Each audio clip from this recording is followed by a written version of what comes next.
اس کی وجہ یہ ہوتی ہے کہ ایک دم سے ان کا لیول بڑھ جاتا ہے، انہیں عزت کی نگاہ سے دیکھا جاتا ہے اور انہیں تھوڑی سی آزادی دی جاتی ہے۔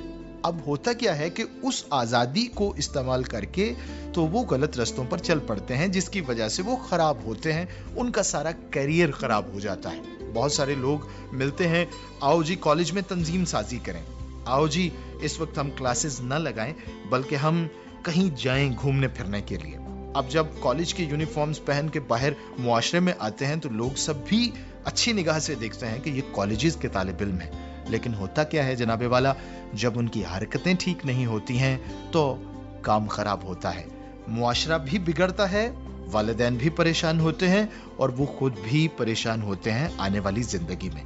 لہٰذا بات میری پھر وہیں پر ہے کہ ہم اداروں میں جائیں لیکن ان اداروں میں اچھی چیزیں اپنائیں تاکہ جب ہم وہاں سے نکلیں تو ہم معاشرے کے لیے، ملک کے لیے برکت کا سبب بنیں۔ پروگرام میں ہم آگے بڑھ رہے ہیں، حادثات سے بچاؤ سلسلے کا نام ہے، بڑی خوبصورت گفتگو کی جا رہی ہے، آئیے سنتے ہیں۔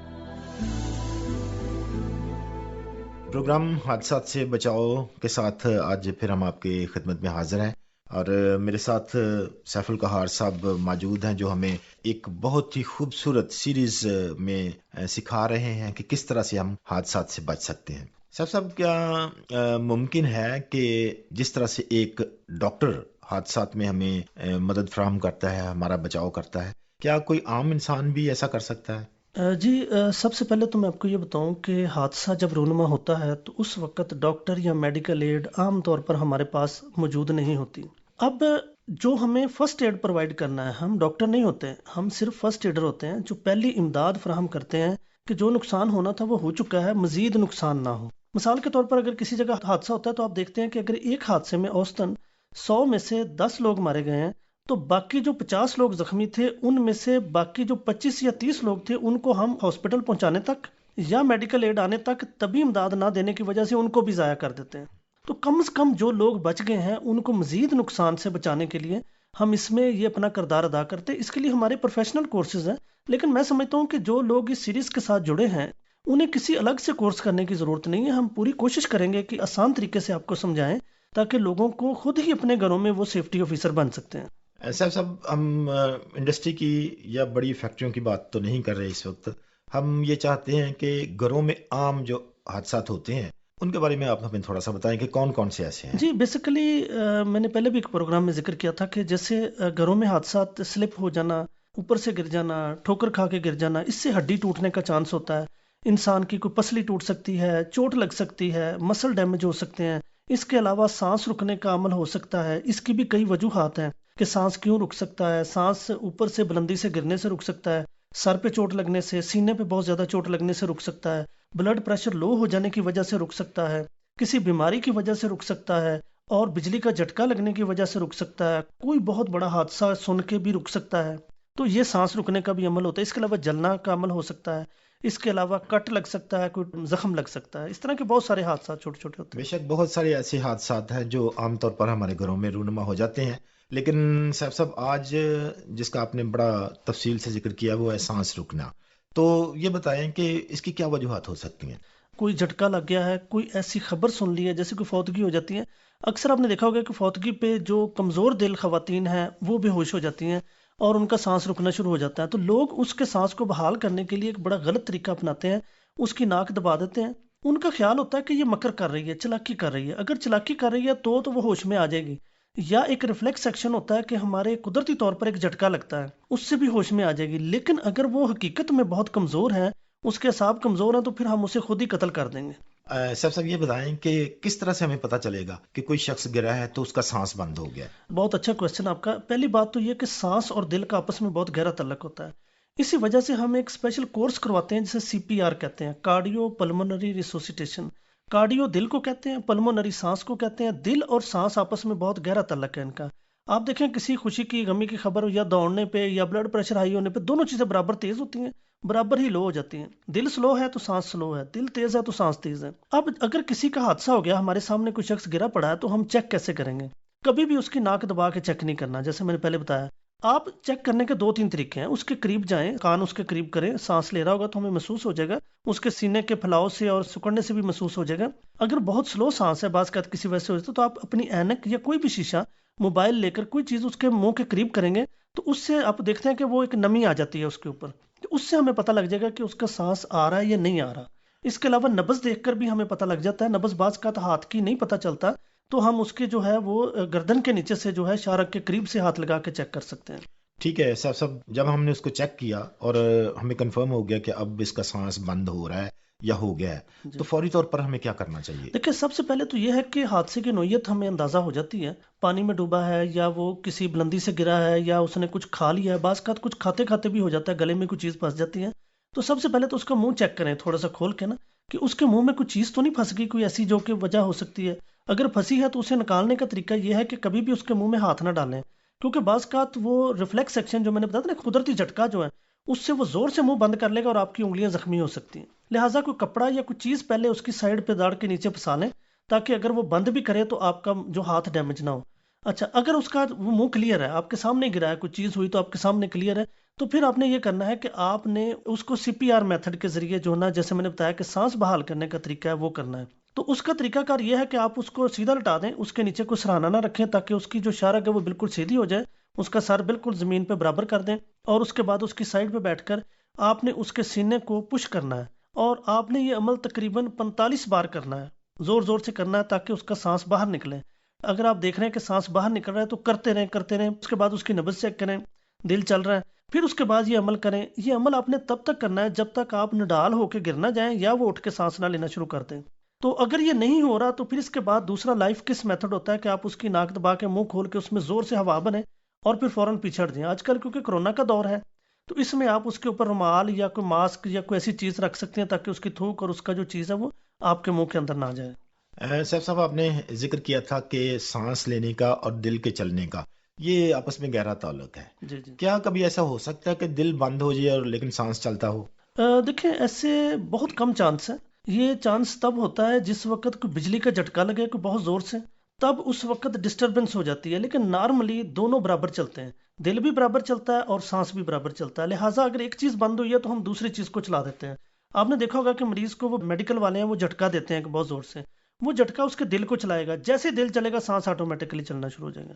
صاحب بہت شکریہ. یہ آج کی باتیں سانس رکنے اور پھر اس کو بحال کرنے کے لیے آپ نے ہم تک پہنچائی ہیں. نہایت شکر گزار ہیں کہ اتنی مفید باتیں آپ ہمیں پہنچا رہے ہیں.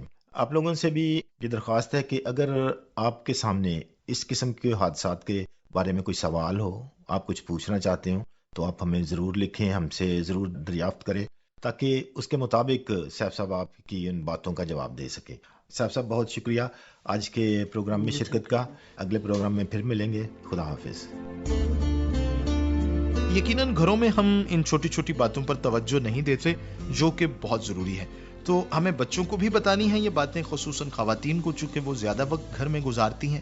تو ان احتیاطی تدابیر پر عمل کر کے ہم حادثات سے بچ سکتے ہیں. پروگرام کا وقت یہاں پر ختم ہو رہا ہے جناب والا. ہم دعا کریں گے. آئیے خدا قادر مطلق ہم سب کو بڑی برکت بخش دے.